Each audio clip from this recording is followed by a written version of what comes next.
different one. Okay, so let's start. I'm here today to present you a Lido V3 upgrade for, I think, one of the biggest upgrades in the protocols we have lately. And so let's start. My name is Iurii Tkachenko. I'm a head of DeFi engineering at Lido, and also I'm a Lido DAO contributor. And also I'm one of the developers behind the Lido V3, so kind of multitasking guy. And thank you for listening to me. So let's start with what Lido is. Lido is a liquid staking protocol, the biggest one in Ethereum. We currently have TVL of 8.6 million ETH. And at the same time, Lido is a middleware that connects people with funds to node operators that actually do the staking. And one more thing that is very important, that Lido is a DAO. So all the code and policies are controlled by Lido DAO, and all the upgrades are done via Lido DAO votes. And so, what is Lido V3 in compared to Lido V2? It is a major upgrade, and a major upgrade in the philosophy of Lido, because Lido becomes from middleware, it grows into staking infrastructure, allowing anyone to have its own small Lido pool setup that actually will benefit of using STEE's liquidity that is widely adopted among the DeFi. We plan to have 2.5 million STEEs in those vaults after the launch, and yeah, I think it's pretty impressive. Yeah. So, what is V3 from the technical perspective? It's not a separate deploy of protocol like in some DeFi protocols. They just copy and do a new setup. We had to evolve our setup because we are staking providers. So we keep Lido V2, and right now it's called Lido Core Pool. And it basically stays the same, providing this one-to-one battle-tested staking. Like one-to-one, I mean STEEs to ETH staking. And we extend the protocol with a new layer called ST vaults. Those vaults address things that actually stop people from using a core pool, because sometimes they need ability to choose another operator, ability to choose DVT, or the ability to have a compliance, to have some specific setup on top of operators. And maybe they want to adjust some features like restaking, or some sidecars, like MEV or something else custom that we don't support in Lido pool. So with those ST vaults, we have an ability to have custom strategies for custom configuration of the staking infrastructure on demand. So we have an option to do different DeFi strategies like looping or farming incentives, something like this. And this brings us closer to institutional vaults because of better compliance, and because of providing a top-level liquidity we have in the DeFi. So just to understand how it all works, this is the core mechanics behind the Lido V3.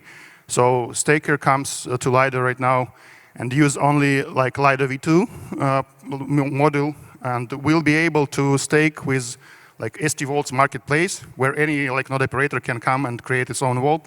Node operator, inst providers, and anyone can create its own vault. They're permissionless. And at the same moment, node operators can share to be in a core pool or to be presented in the marketplace. So they can have optionality to participate in the different setups, whatever is better for them. And now let's talk what's important about this update for Lido. So as I told you, it's evolution from middleware layer into staking infrastructure. And Steve token right now, it's one-to-one, but it will be over-collateralized because of the vaults, because of the vaults reserve ratio we have. It is very important to know that vaults are isolated, so they have all risk assessment framework for each individual vault, and they don't affect STIFs holders from the pool. The design of the vaults never affect. One of the invariants we have never affect the STIF holders on the core pool. ST vaults are permissionless to create, so anyone can come, do its own setup, agree with node operator, bring your own validators, and so on and so on, and work with vaults permissionlessly. Up to the moment when they want to have a liquidity, there is a security issue. I'll talk later about this, but overall, it's permissionless, and vaults are designed that way that owners of the vault can at any time disconnect and decify the vaults to take their collateral back without if they will feel that DAO can affect them somehow. So they will see malicious action or malicious proposal for DAO. They can just immediately escape with all their funds, so DAO won't block them. This is one of the crucial designs because it's very important for our partners. So this is a pretty big update. You can see by the timeline, it took 17 months to develop. We had started in June 24th, and we plan to launch on December 25, but it's not finalized yet. So during the development, it's pretty much waterfall stuff. Usually, we have specs, smart contract development, tooling development, and test nets running, plus audits, and plus upgrade preparation, the part it's required by DAO, because we cannot just deploy. We need to wire everything to the DAO. One interesting thing here, you can see that we have 8 devnets. The devnets is the custom protocol setup we have. It can be on Ethereum testnet, like Hoodie or Haleshki, or it can be local also. I'll come to it later a bit. So just for the curious people here, it's stats we have, 17 months, 15K lines of code in smart contracts. I think it's an enormous amount it just doesn't fit in my head. 3.5K tests, 140 hours of internal synchronous review. So it's not when review by one person. When we collect together as a team and review the code. So again, as I said, 8 private dev nets, 3 public test nets, 4 auditors, and we actually recently got this unicorn from 1inch. If you are wondering where the unicorn from 1inch disappeared, it came to our pull request because GitHub doesn't even open it. So you cannot see this request. It's 55,000 lines of code added, 40,000 K deleted. So yeah, it's huge.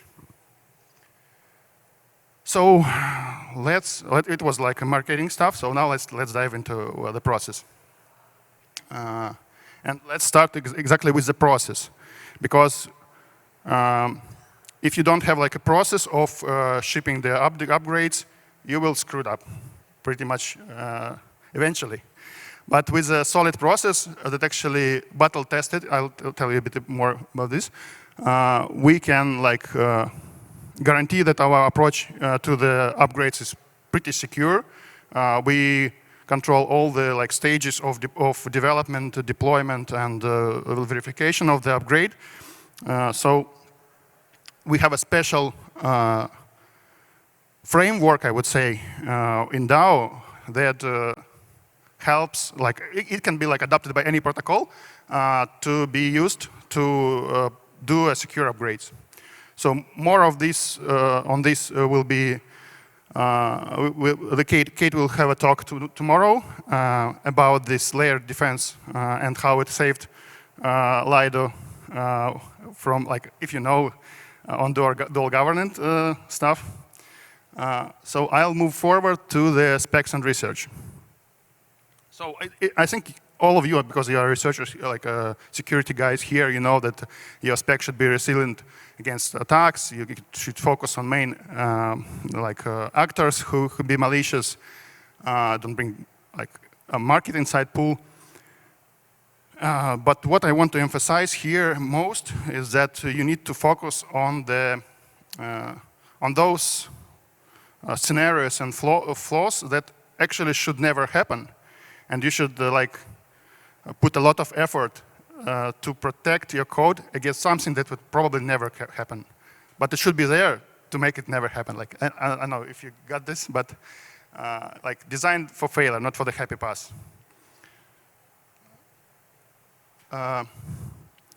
Also, the key ideas we had during the spec design were like we need to identify the places where the things can go wrong, like really wrong. If we have extremely high amount of vaults, it can block our Oracle, for example. So we need to come up with some solution that will unlock it. So we came up with lazy Oracle. If we have mass slashing events on all the vaults and all the validators in the vaults, we need to internalize the bad debt. If the vaults would deplete the core protocol, we need to have something like some lever to work with it. It is called redemptions.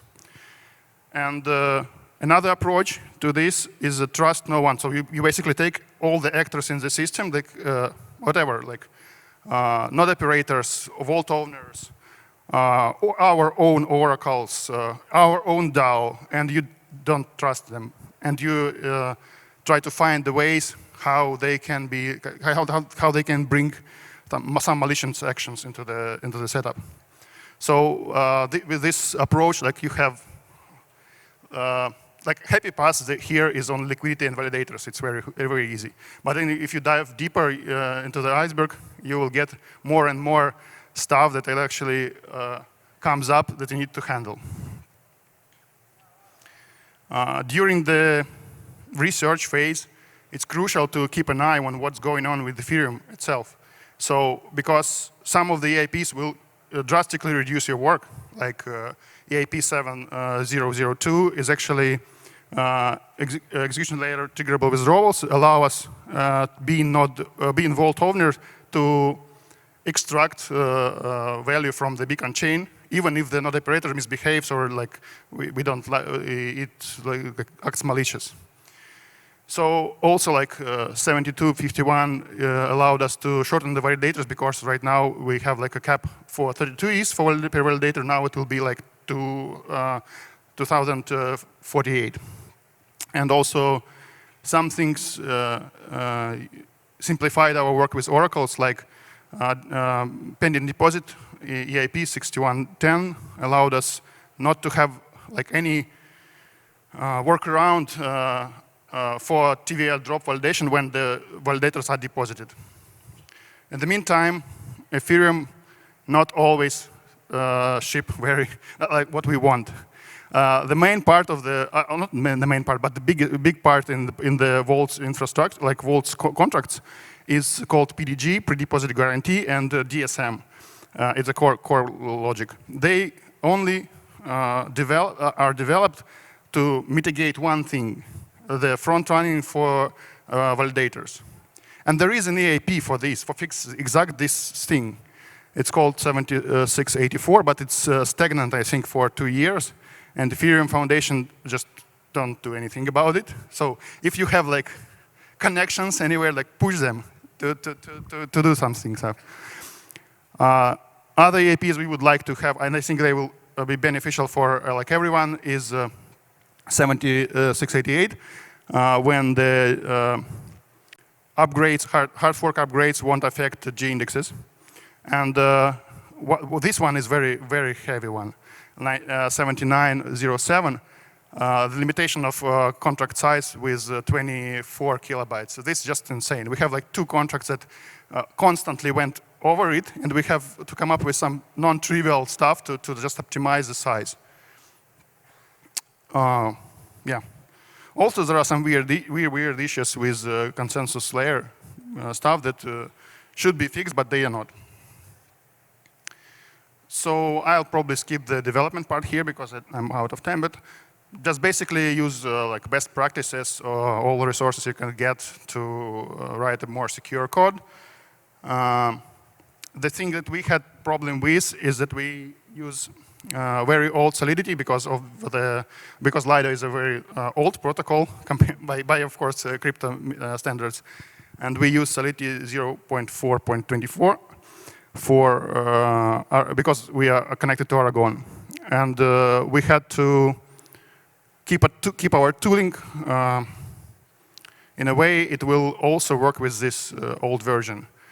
But heads up, Hard 3 is coming to fix all the issues for you, and also Certora is working on the bytecode equivalence checker to allow secure contract upgrades from like old version. That's actually like from like just secure contract upgrades, or just, but we will use it probably to upgrade to latest Solidity. So you have like a doc, you have a spec, you have code. Now about testing. So we suggest you do this. First, do a lot of internal synchronous reviews because they are very beneficial. Like you can like work in a team. You just, if someone has some idea, they can like share and like wrap it and find some findings. Another thing that we do as a code review, we have oh, it's cool. Actually, I have a tuple here. It's ProSeco, Protocol Security Committee. So they do it's a separate team of people that do a review. They never have like this tunnel vision that we have as a developers. They have an external to the developer team. So, but they are they have a good knowledge about the protocol itself. So they know how to identify issues, and they actually identify a lot of stuff that sometimes missed by our auditors even. So just add a bunch of tests, whatever you can do, like unit tests, integration, acceptance, formal verification if you can. If you can't, just ask someone who can do this. I wouldn't tell you, you all know who can do this. Add fuzzing and solvency tests. One very interesting thing that actually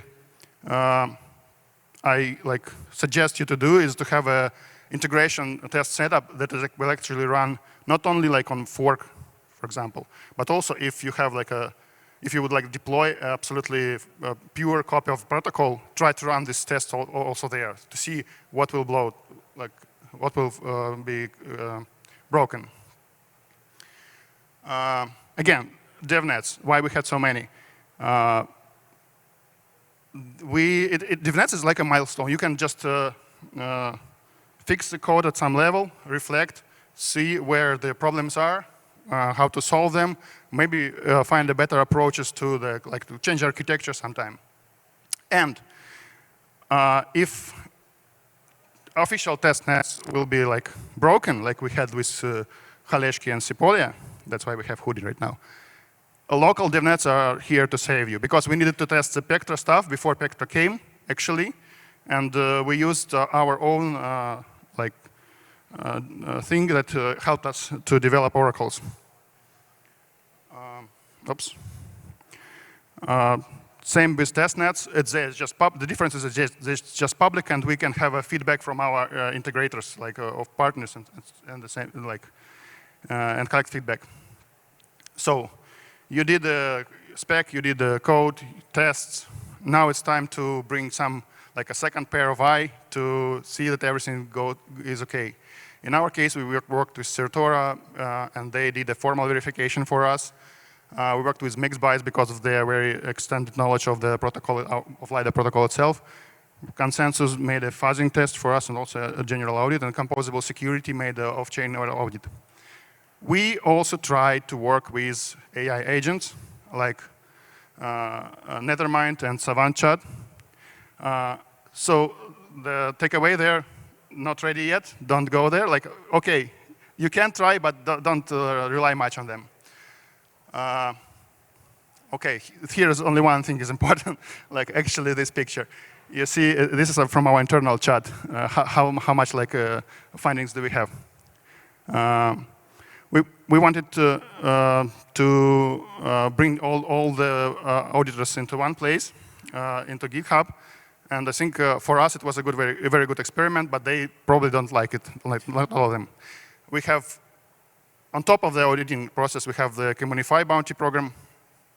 I need 1 minute more. Okay? No? Okay. Just from these slides, okay, then you need to understand that you should verify the deployment as the verification of deployment is very important. It was as much important as audit itself. So then, like, you need to add monitoring, and the one thing that actually very important here, if you unsure, just don't deploy anything, because here the price of the error is too high. Sorry for being too long. Thank you, Iurii.